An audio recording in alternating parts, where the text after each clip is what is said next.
제가 교회에서 늘 설교를 하고 또 제가 노예에서 일을 하다 보니까 여러 교회들 가서 또 예배도 인도하고 설교도 하고 그러는데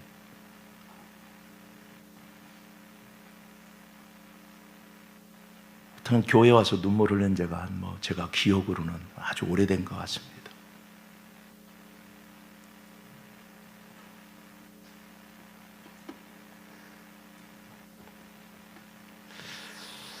말씀 전하도록 하겠습니다. 하여튼 하나님이 너무너무 사랑하는 교회 같아요. 제가 느끼는 것은 모든 살아있는 생명체는 나름대로의 냄새가 있습니다. 각자가 갖고 있는 냄새가 있어요. 어떤 냄새는 좋은 향기로 이렇게 나타나는 경우가 있고, 어떤 냄새는 아주 지독한 악취가 되어서 머리가 아프고, 또 이 냄새가 병도 치료하고 또 병도 유발한다고 그럽니다. 오늘 사도 바울이 말씀하는 이 냄새, 향기는 사람들의 코로 맡는 그런 것이 아니라 우리의 생활 가운데 나타나는 그런 생활의 부분을 지금 말씀하시고 계십니다. 우리가 그리스도의 향기라는 거예요. 그리스도의 향기. 우리가 그리스도의 냄새를 나타나는 사람들이라는 것입니다. 그러면 어떻게 해야만이 우리가 그리스도의 향기, 그리스도의 냄새를 나타나는 사람이 될 수가 있는가? 이거에 대한 말씀을 전하려고 합니다. 오늘 14절 말씀을 보게 되면 이기게 하시는 승리자라는 뜻입니다.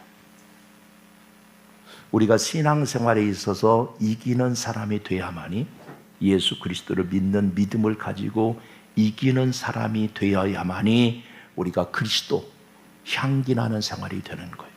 야, 저 교회 다니도 별 볼 일 없네. 저런 사람이 어떻게 교회에 직분을 가졌다고 말할 수 있나? 라고 비난받고 조롱을 받는다고 하면 그것은 그리스도를 믿는 사람으로서 악취나는 사람입니다. 아주 악취나는 사람.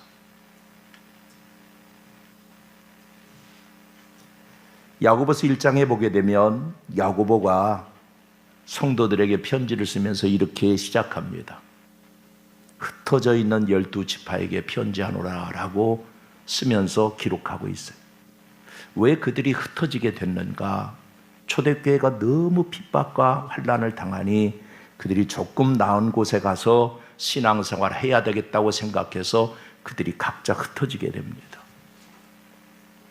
그래서 12지파라는 것은 믿음의 사람들이라는 뜻이에요. 근데 그들에게 편지를 쓰면서 2절에 이렇게 시작합니다. 여러 가지 시험을 만날 때 온전히 기쁘게 여기라. 그들이 흩어져서 다른 곳에 가서 신앙생활을 좀 편하게 하려고 했는데 거기도 여전히 그들이 감당할 수 없는 엄청난 시험이 오는 거예요. 환난이 옵니다.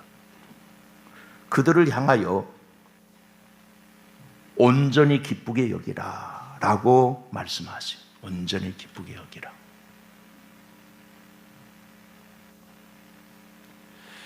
오늘 성가대 찬양에 제가 너무 은혜를 받았습니다. 이와 같은 때 나는 노래하래. 이와 같은 때 나는 주님께 손을 든대. 그러면 이와 같은 때가 언젠가? 내 사업이 잘 되고 내가 건강하고 자식들이 잘 되고 그때야 찬양하지 말라고 해도 찬양합니다. 노래하지 말라고 해도 콧노래가 저절로 나와요. 우리가 노래해야 되고 손을 들어야 될 이때가 언젠가? 이와 같은 때. 고난과 환난과 역경 가운데 있을 때, 그때 우리가 노래하는 사람이 승리자가 되는 것. 그때 기뻐할 줄 아는 사람이 그리스도의 향기를 나타나는 사람이 되는 것. 좀 어렵다고 낙심하고 불평하고 누구에 대해서 원망하고 그건 세상 사람들과 똑같은 거예요. 향기는 할 수 없습니다. 저렇게 어려운 가운데 어떻게 저렇게 사람이 기쁘게 생활할 수 있지? 저런 환난이 있는데 어떻게 저가 감사하며 찬양할 수 있지? 이런 사람이 될 때 그리스도의 향기라는 생활이 되는 것. 이와 같은 때 내가 엄청난 환난을 당하고 내 육신의 질병 가운데 있을 때, 삶이 자기가 감당할 수 없는 그런 환난을 당할 때, 그때, 이와 같은 그때 우리가 손들고 하나님을 찬양하며 하나님께 기도하는 사람, 그 사람이 예수 믿는 사람이에요. 그 사람. 그런 사람이 예수 믿는 사람은 저렇구나라고 그리스도의 향기를 나타나는 사람이 될 수가 있는 것. 온전히 기쁘게 여기라. 그 뒤에 말씀을 보게 되면 온전히 인내하라, 참으라고 얘기합니다. 불평하지 말고 끝까지 참으라는 것. 그러면 하나님께서 너를 온전하게 하실 것이고 구비하여서 조금도 부족함이 없는 사람으로 하나님께서 세울 것이기 때문에 좀 참고 기다리라는 것.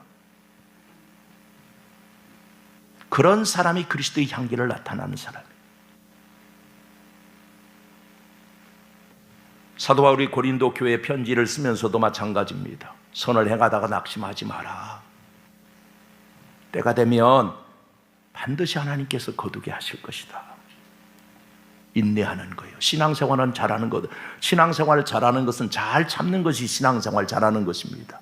제가 우리 청년들 군대 갈 때 항상 제가 기도하고 보내요. 부탁하는 것이 그겁니다. 군대 생활 잘하는 것은 잘 참으면 된다. 뭐 한다고 날뛰지 말고, 힘들다고 퍼지지 말고 그냥 참으면 된다. 여러분, 가정생활 잘하는 건 뭐나요? 잘 참으면 되는 거예요. 참지 못하니까 싸우는 것입니다. 교회 생활도 마찬가지입니다. 항상 내가 원하는 대로, 내가 생각하는 대로 교회가 그렇지 않습니다. 때로는 그럴 때도 있지만 그러지 못할 때도 있어요. 잘 참는 것이 신앙생활 잘하는 것. 온전히 인내라. 온전히 끝까지 참으라는. 그러면서 야고보서는 기도하는 사람이 되라고 얘기합니다.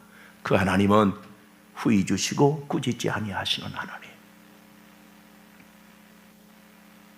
지금 환난을 당하고 있는, 좀 생활이 펴질까 생각해서 다른 곳에 이주를 했는데 그곳에도 여전히 예수 믿는 것이 너무 힘들고 어려운 거예요. 그들을 향하여 기도하라고 말씀합니다.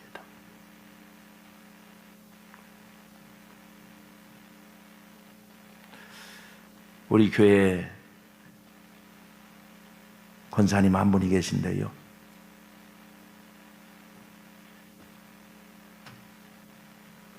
한 3년 됐나? 3년은 좀 넘은 것 같네요.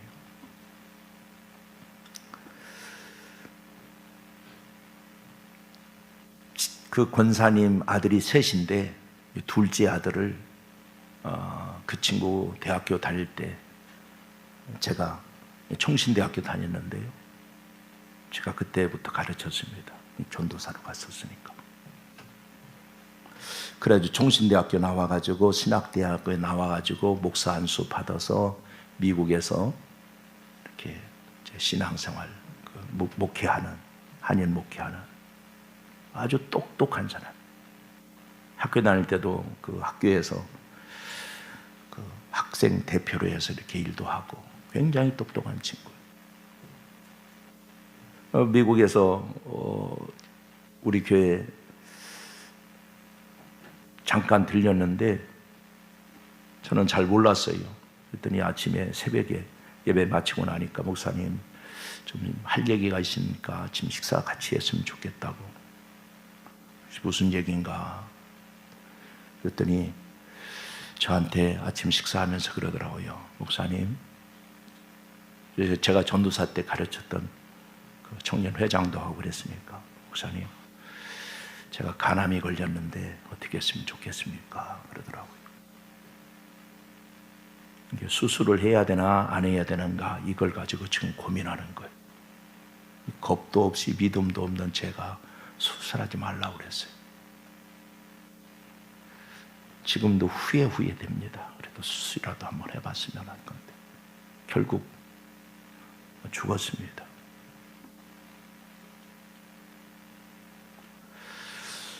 물론 이제 상황이 이제 수술할 수 없는 상황도 되기는 됐습니다만은 저는 젊고 또 잘 훈련되어진 목사라서 하나님께서 살려주실 줄 알았어요.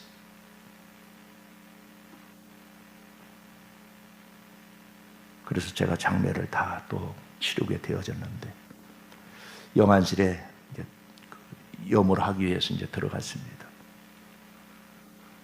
그 아버님 되시는 집사님이 자기 자식 이름을 부르면서 왜 여기 누워 있냐고, 빨리 일어나서 가자고.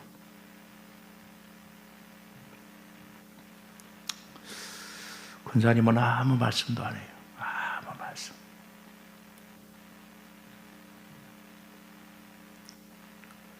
그날 하루만 교회 새벽 예배 안 드리고, 뭐 지금도 여전히 새벽에 빠지지 않습니다만 계속해서 그 전에도 뭐 새벽 예배 빠지시는 분이 아니고 자기 아들 돌아가져 죽은 그 날 빼고는 계속 새벽 예배, 집에도 마찬가지. 제가 그분을 보면 새벽 예배 드릴 때 30분 전에 옵니다. 그리고 거의 마치면 1시간 기도하시고 가시는데 저보다도 훨씬 더 기도의 제목이 아주 세심하세요. 성도들 이름 다 부르가면서 아주 기도하세요.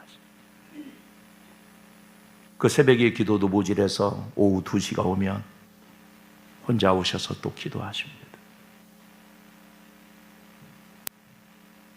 저는 상상할 수 없어요. 만약에 내 자식이 그렇게 죽었다고 하면 저는 신앙생활 하기 힘들 것 같아요. 기도가 아니라 주일날 예배 드리기도 힘들 것 같아요.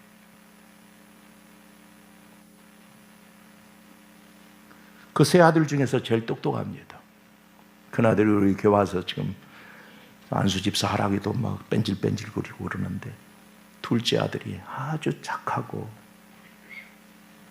실력도 좋고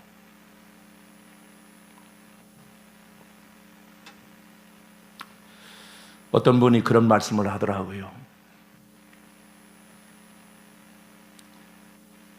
남편이 죽으면 그 남은 아내를 과부라고 그런답니다. 그리고 아내가 죽으면 남편은 호랍이라고 그런대. 자기 아버지가 어머니가 죽으면 남아있는 자식은 고아라고 그런답니다. 근데 자식이 죽은 부모는 표현할 수가 없대요. 그래서 다른 이름이 없대요.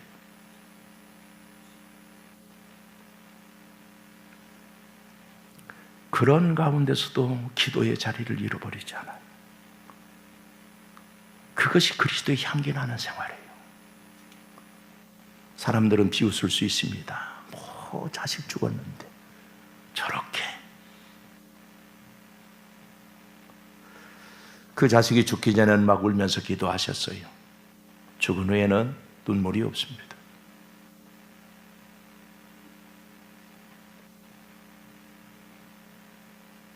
그런 생활이 그리스도의 향기라는 생활이에요.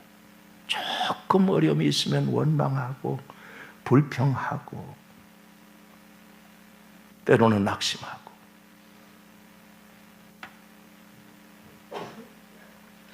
여러 가지 환난을 당할 때 그 고난과 역경 속에서도 세상 사람들처럼 원망과 불평하지 않고 하나님 앞에 후히 주시고 꾸짖지 아니하시는 하나님께 기도할 수 있는 사람, 그 사람이 진짜 그리스도의 향기라는 생활입니다. 교회는 그런 사람이 많아야 돼요. 그래야만이 그리스도의 향기가 가득 찹니다. 기도하지 않으면 늘 악취만 나요. 사람들이.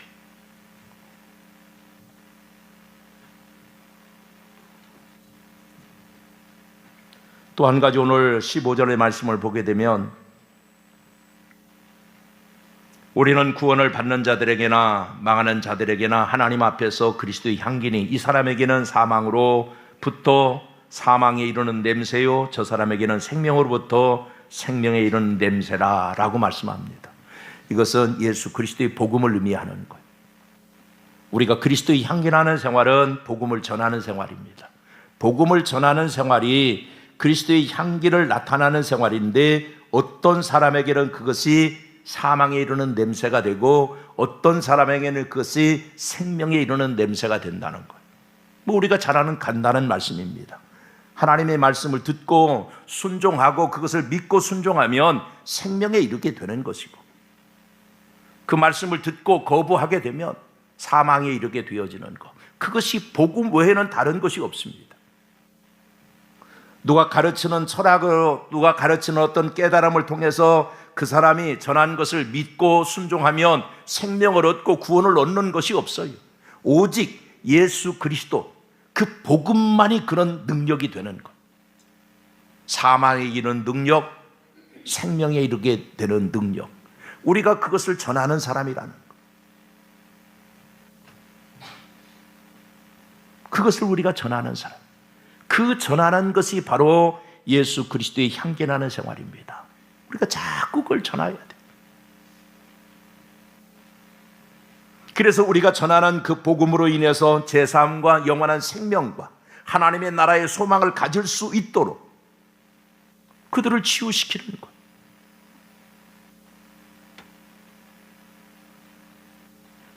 그래서 사도 바울은 그것을 그리스도의 향기라라고 말씀합니다. 그리스도의 향기. 얼마나 좋은 거예요. 그 그리스도의 복음을 우리가 흡입하기만 하면, 믿고 순종하기만 하면 우리가 생명을 얻는데,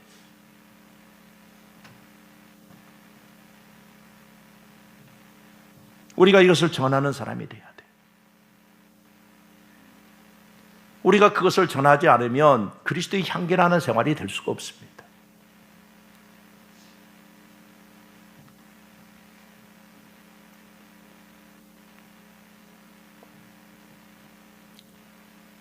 마지막 한 가지는 17절에 있는 말씀. 우리는 수많은 사람들처럼 하나님의 말씀을 혼잡하게 하지 아니하고 곧 순전함으로 하나님께 받은 것 같이 하나님 앞에서 그리스도 안에서 말하노라, 그렇게 말씀합니다. 여러분, 음식을 하는 사람들은 잘 알아요. 원래 본연에 그 냄새가 있고 맛이 있는데 거기에 자꾸 다른 것들을 첨가하게 되면 어떤 맛인지 잘 모릅니다. 이 맛도 아니고 저 맛도 아니고 이 냄새도 아니고 저 냄새도 아니고. 하나님의 말씀은 단순해요. 거기에 자꾸 자기 어떤 철학이나 이성이나 세상적인 어떤 것들을 첨부해서는 안 돼. 그것이 변질되는 것입니다. 변질. 이단들이 바로 그런 것. 원래 순수하게 하나님의 말씀대로 믿으면 되는데, 그것을 전하면 되는데 거기에 자꾸 다른 어떤 깨달음이나 보았다, 어떤 느꼈다, 자신이 가지고 있는 경험이나 그 세상의 지식들을 거기다 자꾸 첨부하게 되면 이 복음이 변질이 되는 것, 썩는 것입니다. 그리스도의 향기가 나타날 수가 없어요.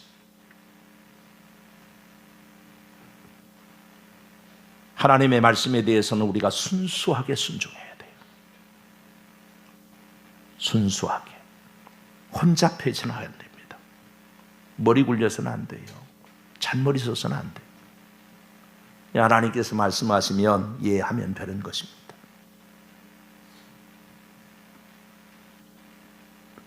그것이 그리스도의 향기에 나타난 생활이에요. 그리스도. 하나님의 말씀에 대해서 순수하게 그 말씀에 순종해 나가는 삶. 여러분 주위에도 그런 사람들이 많이 있을 거예요. 왜 저렇게 머리를 복잡하게 써가지고, 왜 그렇게 잔머리를 굴리고 계산을 하고,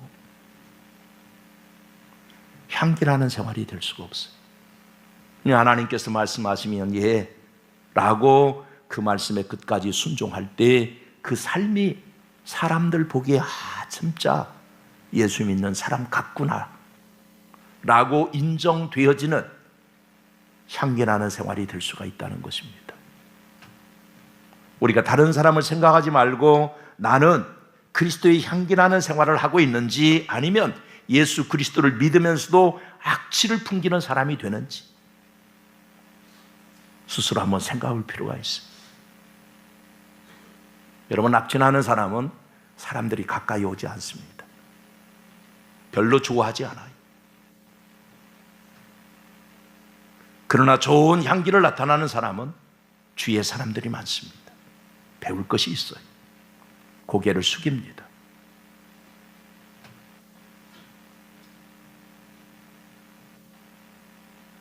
악취나는 사람은 모이는 사람들이 다 그런 사람들입니다. 제가 학교에서 교목 생활을 좀 오래 했습니다. 여자 중학교에서. 어떤 애가 상담을 하는데 왔는데, 교회를 다니는 아이예요. 자기 학교 안 나가고 가출하고 싶다고 그러더라고요. 그래서 나는 그럴 줄 모르고, 그래 한번 해봐라. 그러면 하고 싶으면 네가 가출하면 얼마나 힘든지 한번 해봐라. 그랬더니 너 그럼 어떻게 살래? 그러니 이모 집에 가서 뭐 이모한테 돈 달라고 하면 주고 뭐 그래. 야 인마, 네가 엄마가 그래도 너하고 엄마하고 좋은 관계가 되니까 이모가 너에게 용돈이나 주지, 그러지 않으면 안 줄 거야. 그래서 말은 그렇게 했지만 안 나가도록 그렇게 마지막에는 얘기했어요. 근데 얘가 진짜로 가출을 했어요. 그리고 자기 엄마가 데리고 또 상담하기 위해서 저한테 왔더라고요.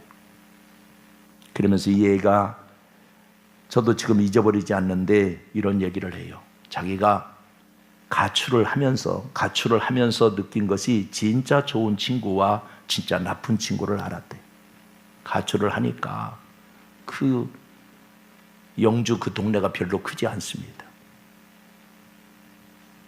거기에 아주 잡다한 그런 머슴아들이 모여가지고 집에 들어가지 말라고 술 먹이고, 중학생들이고 고등학교 남학생들이 클럽에 가자고 하고, 그것이 너무너무 좋았대요. 얼마나 좋았는지. 근데 한 친구가 계속 따라다니면서 너 집에 가야 된다고, 너 그러면 안 된다고, 얼마나 귀찮게 하는지 속이 상해가지고 나중에 깨달았다고 하더라고요. 진짜 좋은 친구가 어떤 친구인지. 여러분들이 향기나는 사람인지 아니면 악취나는 사람인지 여러분 주위에 어떤 사람이 모이는지 보면 알아요.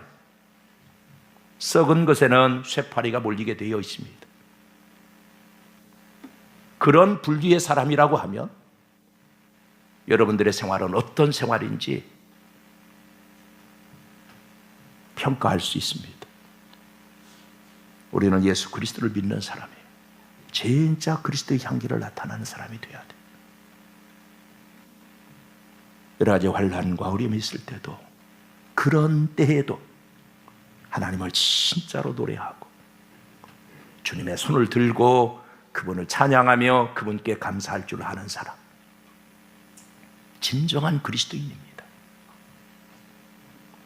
내가 예수 그리스도를 믿음으로 말미암아서 구원을 얻었기 때문에 이 구원의 진리를 아직도 알지 못하는 사람들에게 전하는 사람, 그리스도의 향기나는 생활이에요.